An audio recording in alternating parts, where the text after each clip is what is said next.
Make sure that phone is on silent. Yes, please sign the phone. Thank you,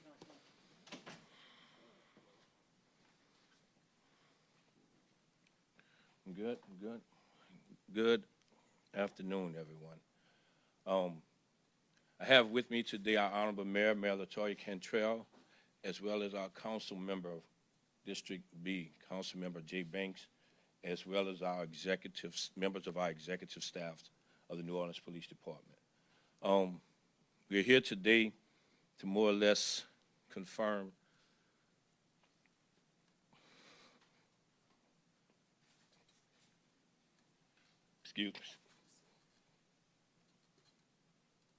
confirm the loss of one of our own.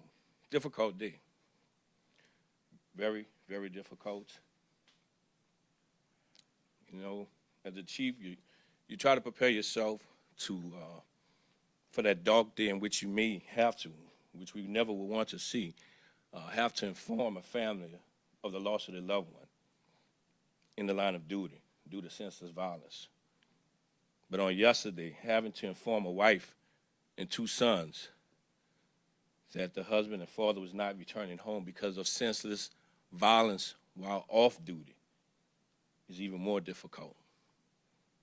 So on yesterday, we did in fact lose Detective Everett Briscoe, 13-year veteran assigned to the 1st District Persons Crimes Unit.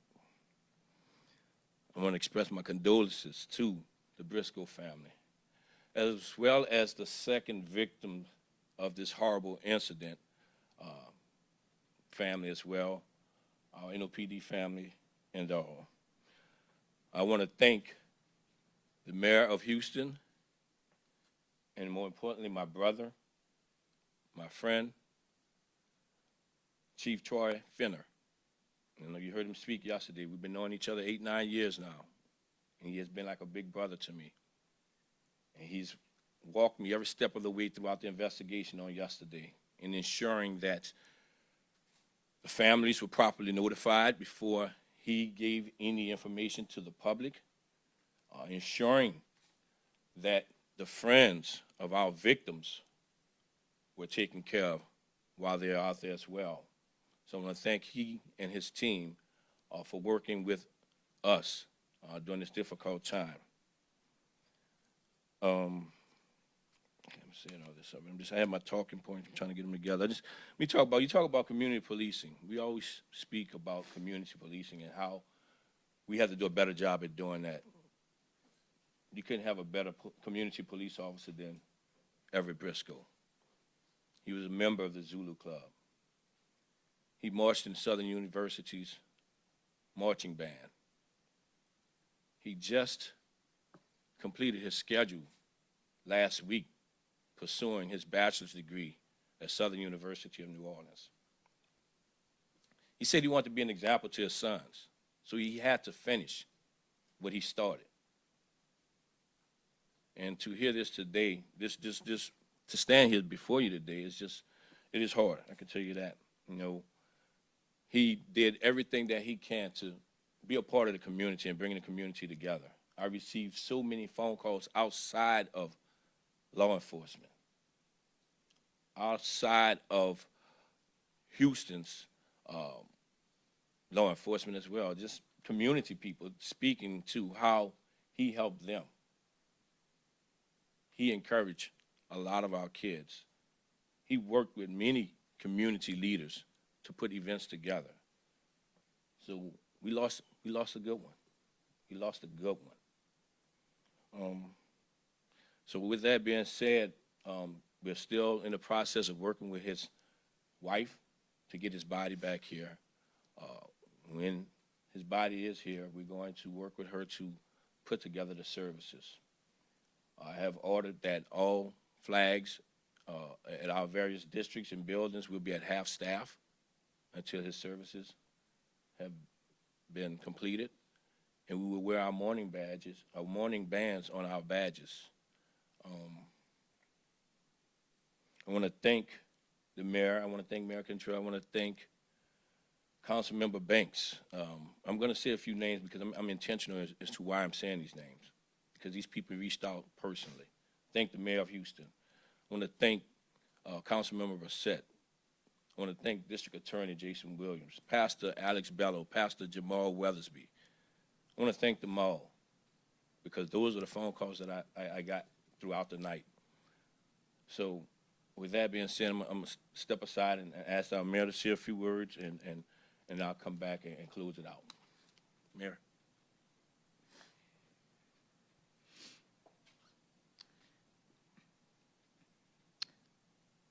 The city of New Orleans is in mourning. The New Orleans Police Department is in mourning. And we're mourning with the Briscoe family for the loss of our Detective Briscoe, who will never be forgotten. And we will ensure that Miss Briscoe and their boys feel the love of this city, feel the love of this department for years to come.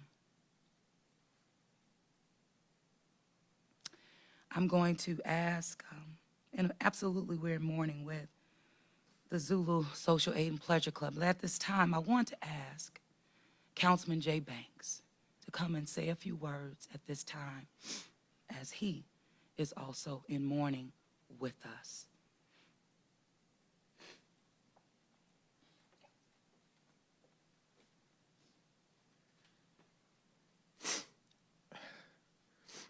I've known Everett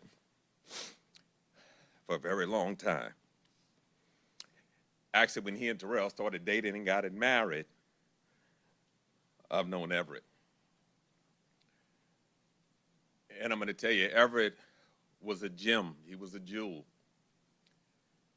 He loved this community, and he did everything he could to help make it better, not just as a police officer, but as a citizen. It is very true that we lost a really good one. And y'all, I gotta tell you, I'm about tired of doing this. I was at the house last night. Nick started his senior year.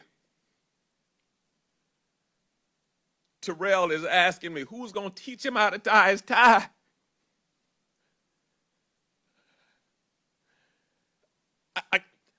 There was no answer because the only answer she wanted to hear was Everett's going to walk through the door, but he's not. This cancer of senseless violence has to stop. And I hear all these people talking about they got a cure for crime and they know how to stop crime. Well, tell me. No other family should have to go through this. Nobody else should have to stand at one of these podiums and talk about this. We keep doing this. If I had the answer, I promise you I would have done it. There have been way too many times that we are doing this, man. And I don't know how to stop it. But I sure wish somebody would tell me. I will do it immediately. Help you do it, whatever needs to happen. Those boys are wonderful young men. And now they got to grow up without their daddy who loved them more than anything. And this is the one that we see now. But what about the one yesterday? And the one 2 days ago, and the one 3 days ago, and the one next week? We got to figure out how to stop this, y'all. This makes no sense. It makes no sense for this much pain and grief to be continuous. I ask you all to pray. I ask you all to think about whatever you can do, whatever venue you in, however you can help, whatever you can do to help all of us come to a solution to this. There has to be an answer, and collectively, maybe we can figure it out. But this has to stop. I spoke to Terrell, and she also wanted to say thank you to all of you for all of the calls and the prayers and the support. And she is numb, no question, she is numb. But she appreciates all that you all have done to try to get through this. Please pray for her, pray for those boys, and pray for this whole community and this whole country, y'all. This has to stop. Thank you, Councilmember. So, in closing, I want to mention just what Councilmember said. We're asking you to pray for and pray with Ms. Terrell, their 16-year-old and their 10-year-old sons. This is going to be a hard transition. Pray for this NOPD family, First District specifically. We have Captain Roberts up here with us now. We were at the Briscoe's family house last night. We were there again this morning just to let them know that we're going to get through this together. And in healing, we all have to talk to someone. So I encourage my officers, take advantage of our officer assistance program. We have social workers, we have chaplains, whatever it is that you may need to get you through this, because we do know this is a tough one for us all. With that, Gary, I'll try to answer questions as best as I can. Just a word of note, any questions related to the investigation need to be directed to the Houston Police Department? Yes, I don't know anything about the So if investigation. you'd like to ask a question about Detective Briscoe. Chief, is there anything you could say about the circumstances for which he was in Houston? Was he on vacation? He was just going out there to have fun with some friends, getting some much-needed rest and relaxation. As you know, public safety has been a forefront of the front runners through this global pandemic for over the last year. So he was just trying to get away for a little bit. Would he have been among the officers who were working extra hours because of all the demands of the pandemic? Oh, yeah, absolutely. Everyone. He worked tirelessly. Everyone's done that.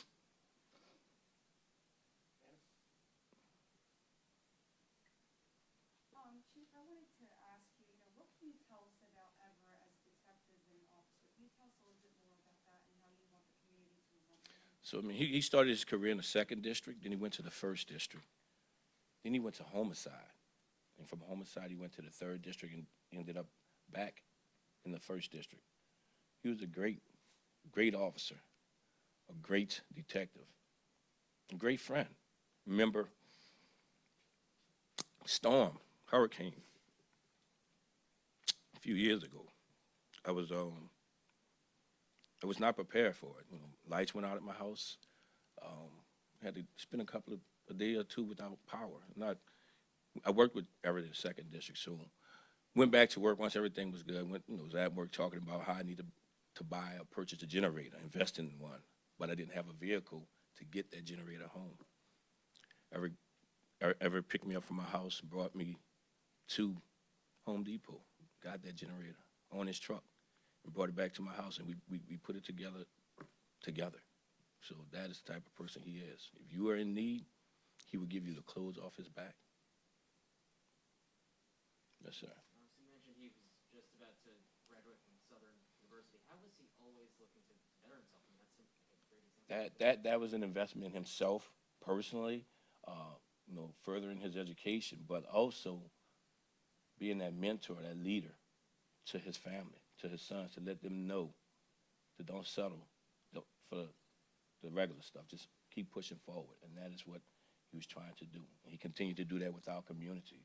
Whatever he could do, he was a part of it.